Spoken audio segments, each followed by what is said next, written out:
ஒன்றியத்தோட ஆட்சி அதிகாரத்தை நீங்க தானே கையில் வச்சிருக்கிறீங்க. இல்ல நாங்க தெரியாம தான் கேட்கிறோம். நீங்க ஆட்சிக்கு வந்தது ஒட்டுமொத்த மக்களுக்கும் நல்லது செய்யவா, இல்ல நம்மளுடைய இந்த இஸ்லாமிய நண்பர்களுக்கும் இஸ்லாமிய தோழர்களுக்கும் எதிராக சதி செய்யவா? மக்களுக்கு உங்ககிட்ட கேட்கறதுக்குன்னு ஏராளமான கேள்விகள் இருக்குது. அதனால அவங்க சார்பா அவங்கள ஒருத்தனா அவங்களோட ஒரு உண்மையான ஒரு பிரதிநிதியா உங்ககிட்ட சில கேள்விகள் கேட்கணும். மிஸ்டர் பிரைம் மினிஸ்டர் அவர்களே, நம்ம தமிழ்நாட்டு மீனவர்கள் கிட்டத்தட்ட ஒரு 800 பேருக்கு மேல இலங்கை கடற்படையால தாக்கி அழிக்கப்பட்டிருக்கிறாங்க. அதை கண்டிக்கிறதுக்காக உங்களை பெருசா எதுவும் செய்ய சொல்ல, சின்னதா ஒண்ணு மட்டும் செஞ்சு கொடுங்க. இனிமேலாச்சும் எங்களுடைய மீனவர்கள் பாதுகாப்பா இருக்கிறதுக்காக இந்த கச்சத்தீவை இலங்கை கிட்ட இருந்து மீட்டு கொடுத்துருங்க, அது போதும்.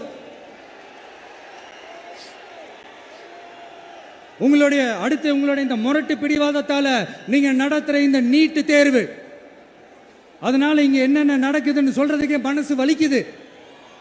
அதனால அந்த நீட்டு தேர்வு தேவையில்லைன்னு அறிவிச்சிருங்க, அது போதும். செய்வீர்களா திரு நரேந்திரபாய் தாமோதர் மோடிஜி அவர்களே? எங்களுக்கு என்னென்ன தேவையோ என்னென்ன நல்லதோ அதெல்லாம் செய்ய மாட்டேங்கிறீங்க. ஆனா ஆட்சி அதிகாரத்தை மட்டும் கையில வச்சுக்கிட்டு மக்களை ஏமாத்த நேரடியாக ஒரு பாசிச பாஜக அடிமை கூட்டணி ஒண்ணு. அடுத்து உங்களோட இந்த மைனாரிட்டி ஆட்சியை ஓட்டுறதுக்காக மறைமுகமாக RSS அடிமை குடும்பம்னு இன்னொரு கூட்டணி.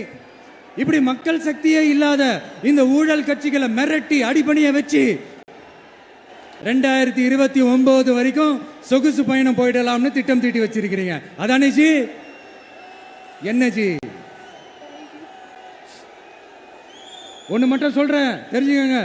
என்னதான் நீங்க இந்த நேரடி மறைமுக கூட்டணி குட்டிகரணம் போட்டாலும் தாமரை இலையில தண்ணியே ஒட்டாது.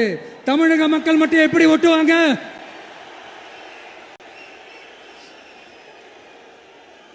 இங்க ஒரு MP சீட்டு கூட தரலன்றதுக்காக தமிழ்நாட்டுக்கும் தமிழ்நாட்டு மக்களுக்கும் எதுவுமே செய்யாம ஓரவஞ்சனை செய்யுது இந்த ஒன்றிய பாஜக அரசு.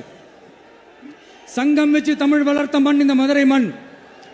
அதனால இங்க அந்த கீழடியில கிடைச்ச ஆதாரங்களை எல்லாம் மறைச்சிட்டு எங்க நாகரிகத்தையும் எங்க வரலாறையும் அழிக்கிறதுக்காக உள்ளடி வேலை செய்யலாம்னு நினைக்கிறீங்க.